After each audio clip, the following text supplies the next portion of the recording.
What is up, everybody, and welcome back to the channel. My name is Josh. This is Native Nomads, and today we're going to talk exactly how you can avoid getting scammed on your next overland build.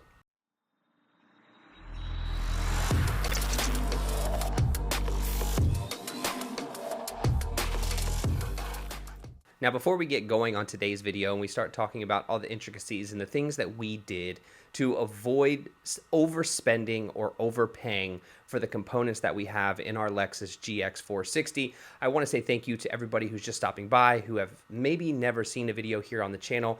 We appreciate you watching today. We would love for you to become a subscriber, come along for all of our adventures, be a part of all the vehicle builds and the things that we do here on the channel. Now, I also want to thank the sponsor of today's video, and that is Adventure Rig Shop. AdventureRigShop.com is where you can find every single item that we speak about today for our GX460. All the links for all the items that we go over and discuss will be in the description, and you can go directly to Adventure Rig Shop and make those purchases. If you do decide to go that route, please use the code NOMAD. Save yourself 5% on any of the items that we discussed today.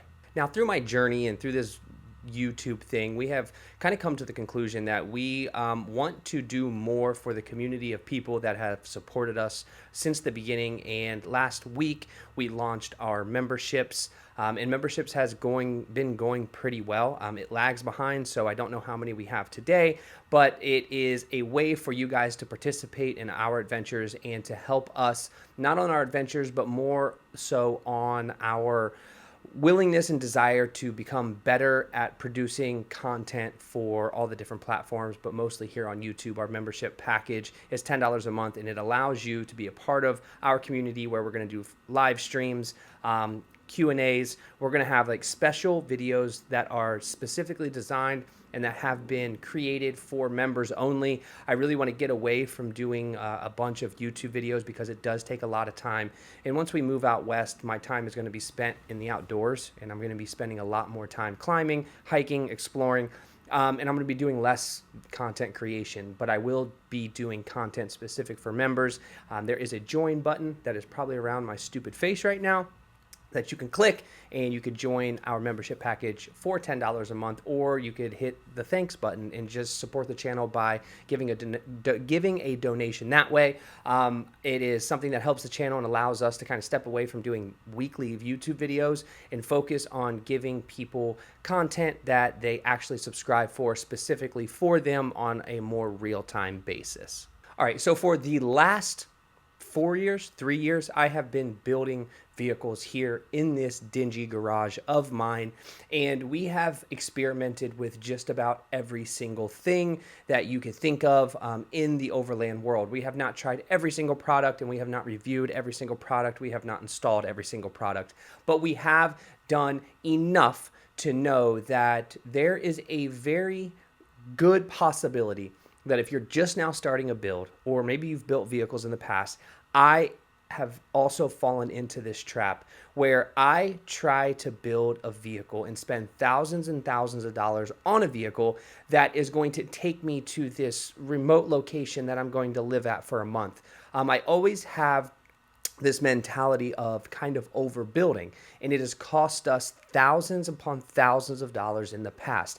And if you're watching this video, then you're probably interested in how can I not spend a ridiculous amount of money to build the vehicle that I need that is not super over the top. There are a lot of people in the overland community that spend way too much on things that they do not need to spend on. Now, if we're talking about people on YouTube, a lot of people like myself on YouTube, we do get an opportunity to work with companies and try things where we don't have to spend any money on them whatsoever. And we kind of get to build our rigs on somebody else's dime, but that's not the reality for most people, and that's not really the reality for us because I have a specific idea of what I want. So on the GX build, we wanted to do something that just made sense. I did not need to survive a zombie apocalypse. And in our past vehicles, it's not that I intentionally tried to build a vehicle that could avoid a zombie apocalypse, but before you know it, you get yourself down the rabbit hole and you have spent a crazy amount of money on some things that you don't need. Basically, the point that I'm trying to make is no matter, well, I guess I can't say no matter what vehicle, but For the large majority of vehicles that are in the overland community, you're not building a vehicle that you can live in full time. Very few people do that. And even if they do it for an extended period of time, they don't live in it forever. Now, you cannot build in all the creature comforts of your home. That was the mistake that I made, and I have fallen into this trap. So I feel I'm very comfortable kind of calling other companies out who try to sell us things that we really don't need.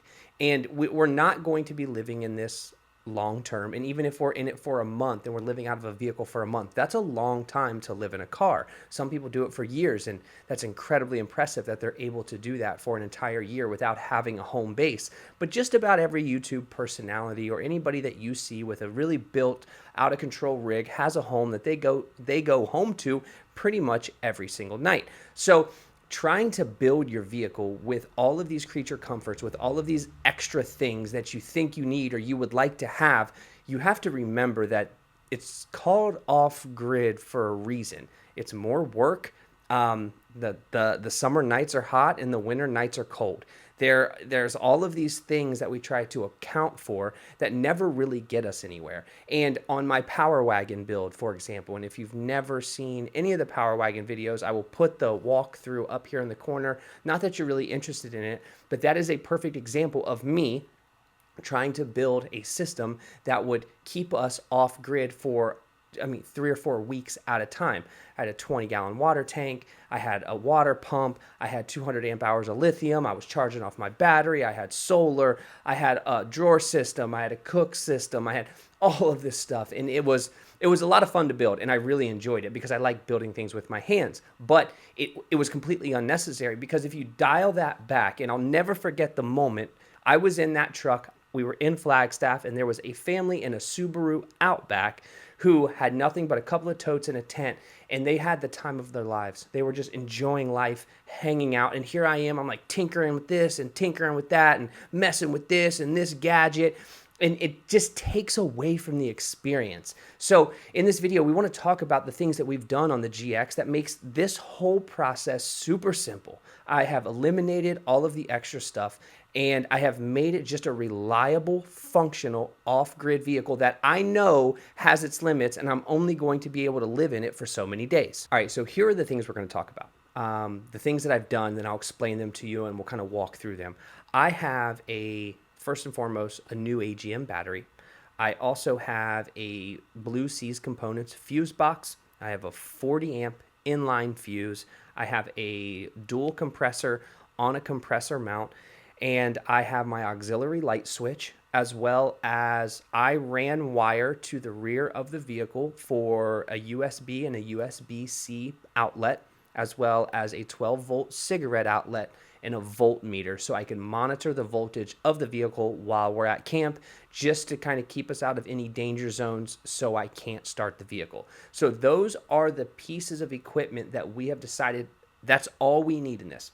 There's no dual batteries. There's no DC to DC charging.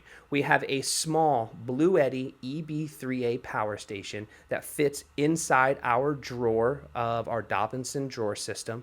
And that is for emergency purposes only. If I need to charge a phone, charge a battery, and my start battery in the vehicle is been blown to pieces for some reason or another, I have the ability to do that. And that's all you need. And I don't even think you need all of that. But those are the things that we deemed necessary for our next upcoming build. So starting up front, running this entire system is our AGM battery. I'm not going to get into which AGM battery is the best or what is better than this. I went to Batteries Plus. I asked for a specific AGM battery that I was interested in. I will put the link in the description for that specific battery. If you want to go that route, that's totally fine. But I wanted a true beefy AGM battery, because I do not plan to ever have a dual battery setup in my Overland rig. I've had that before. It sounds great, but let's back off the things that we think we need a dual battery system for.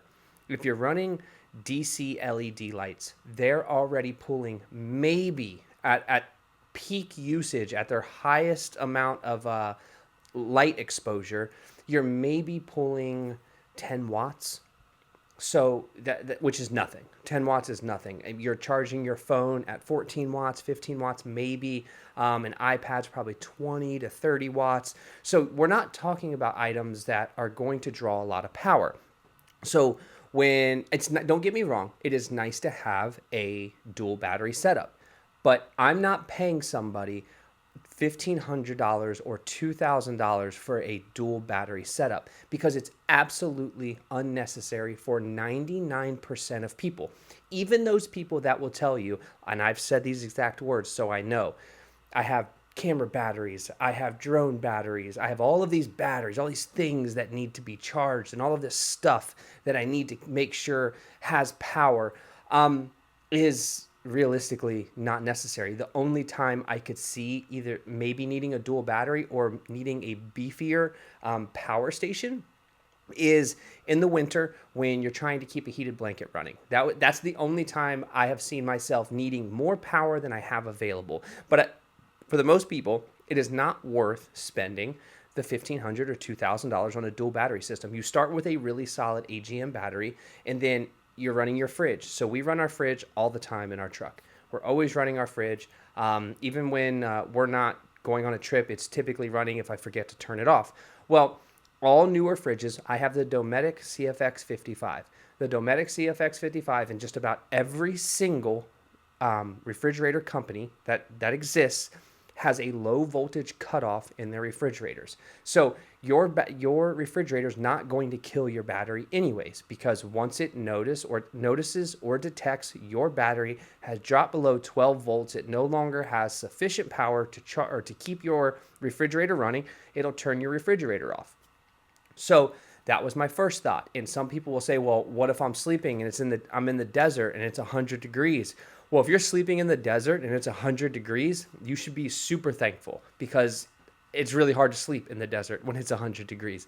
But if it's in the middle of the night and your battery drops below 12 volts, your car is still going to start. So you don't have to worry about that. And if it doesn't start, just pick up, and I have it right here because I'm such a huge proponent. I don't get paid by them. This is what I use. It's a Gulu battery jump starter. It's tiny. The form factor is super small. You can keep this in your truck. I have one in every vehicle, and I always do.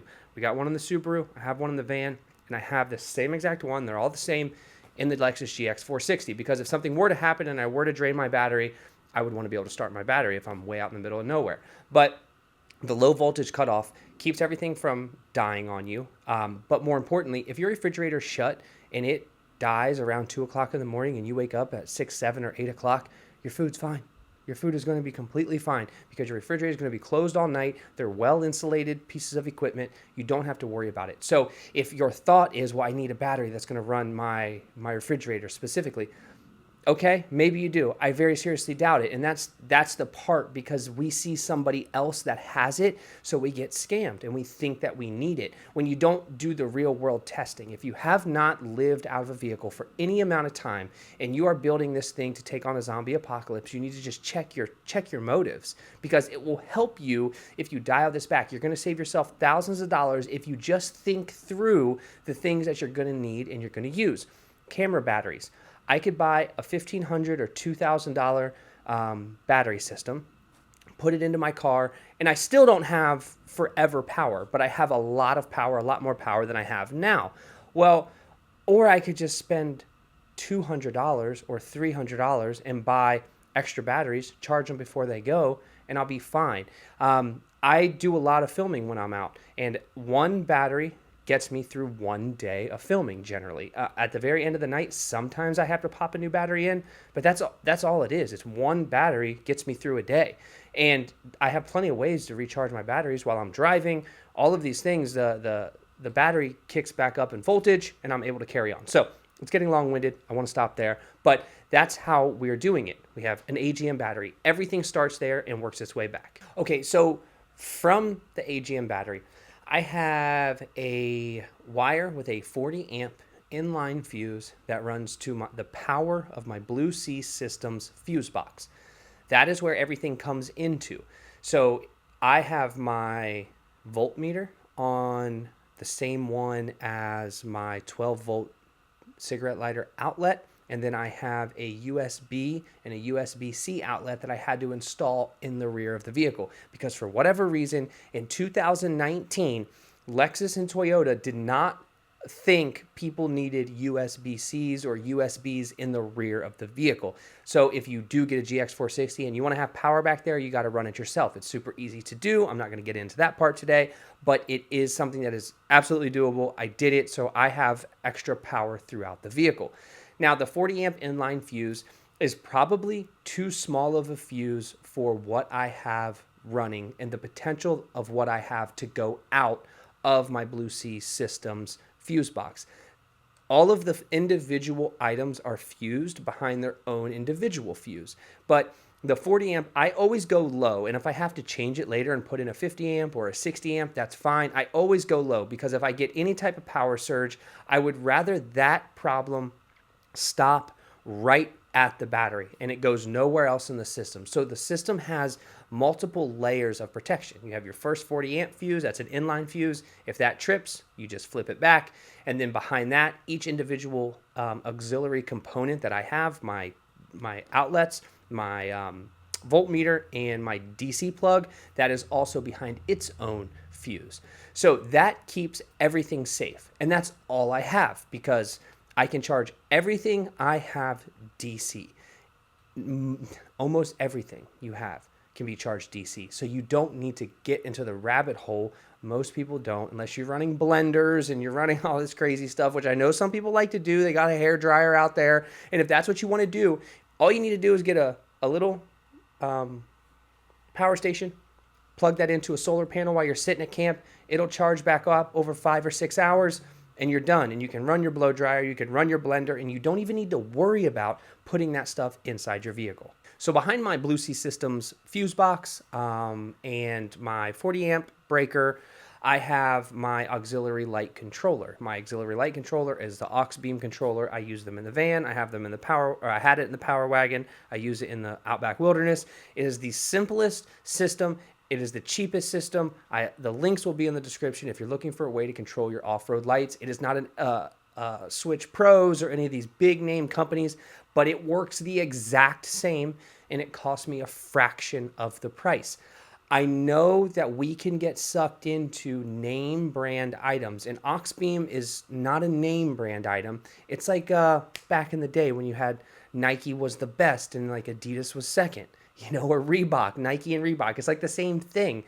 They both do the job and they both do the job really well. It's just, which one do you want to spend more or do you want to be more economical? And for me, I don't need one of those super expensive, fancy switches that I can control from my phone, although Auxbeam does have that capability.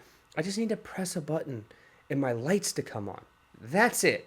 I don't need anything else. And realistically, I use my off-road lights more on the road than I do off-road because a lot of people, especially in the van world, you will see people with all of these Baja Designs lights all over their van. And we're talking $4,000 or $5,000 worth of lights on their van.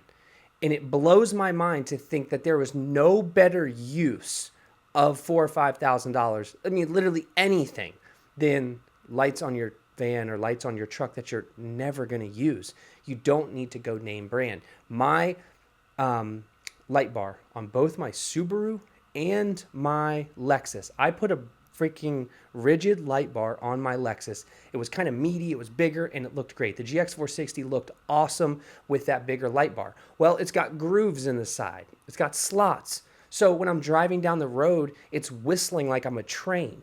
And I was like, what? Like, how did the engineering department, how did that get past the engineering department?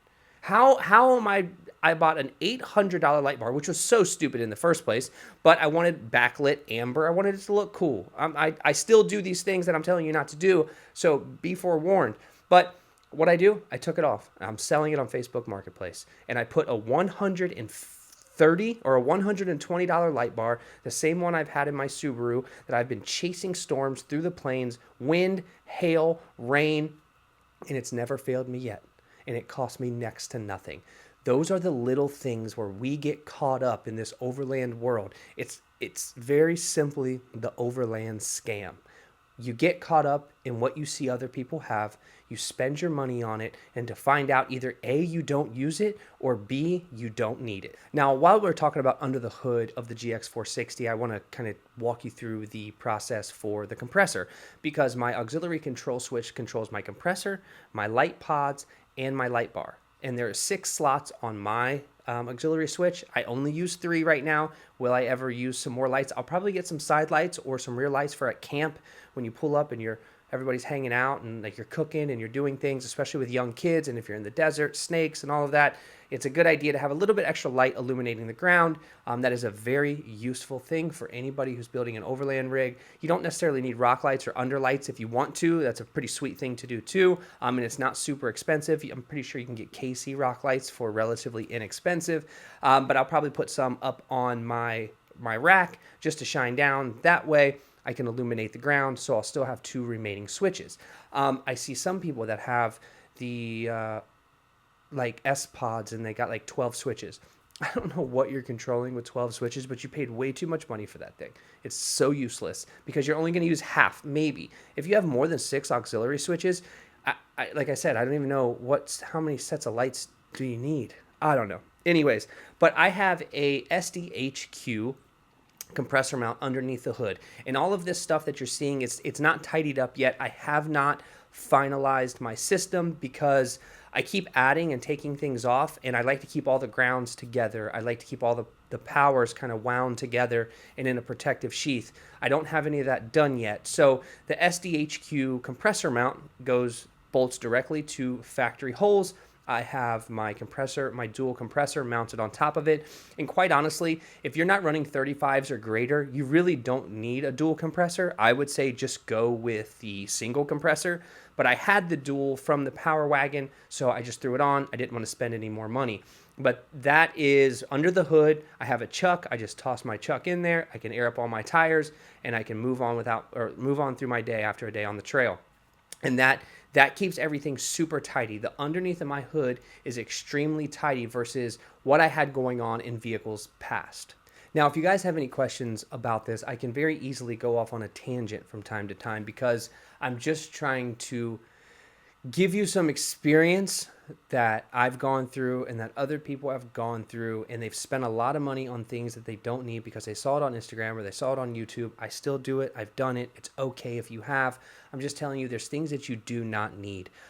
This vehicle can carry 10 gallons of water, and it's in 2 jerry cans. I can take them out. I can move them around the truck depending upon my load and what I have going on. It's a very simple system.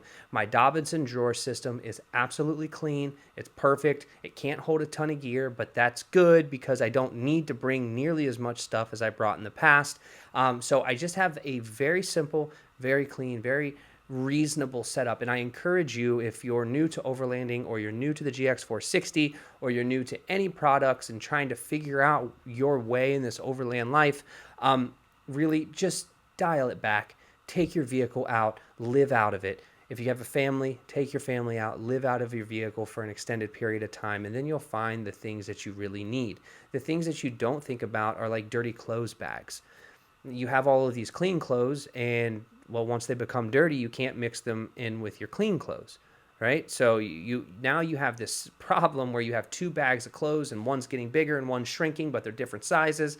That has always been a thing that we thought about. Pillows and blankets are another huge killer of space. If your tent does not allow for you to pack them inside the tent, or you have more than what you need because you're not thinking, or you're thinking you have more space than you do, now you have pillows and blankets in the back of your truck while you're cramming down some crazy dirt roads or off-road trails, and everything's getting dirty, but more importantly, it's taking up space. So when you want to get to something, you got to take 2 pillows out and a blanket, set it to the side, and then grab your gear. It's inefficient, but you can't learn that until you've been burned by the process. And if you get caught up in the overland scam, you will have every single thing under the sun. Your truck will look like it is ready to take on the next nuclear war, but you'll find out soon you don't use it. I didn't use it. I've done it. I've been there. I'm speaking from experience, and I'm sweating in my garage because it's so hot. But I'm passionate about this because I don't want you guys to get ripped off. either. So if you thought this was helpful, I would love a like, I would love a share, and I would love a comment. I would love a subscription. That would be super rad if you came along for the things that we're doing. And if you think I'm an idiot, that's fine too. It does not offend me. If you want to tell me I'm an idiot, everyone tough in the comments, and that's fine with me. Say what you need to say. But the point being with this, you can make a really good overland vehicle that is just as capable as everybody else's vehicle, and you could spend a fraction of the cost if you're just willing to listen and not get caught up in the hype. I'll see you on the next one.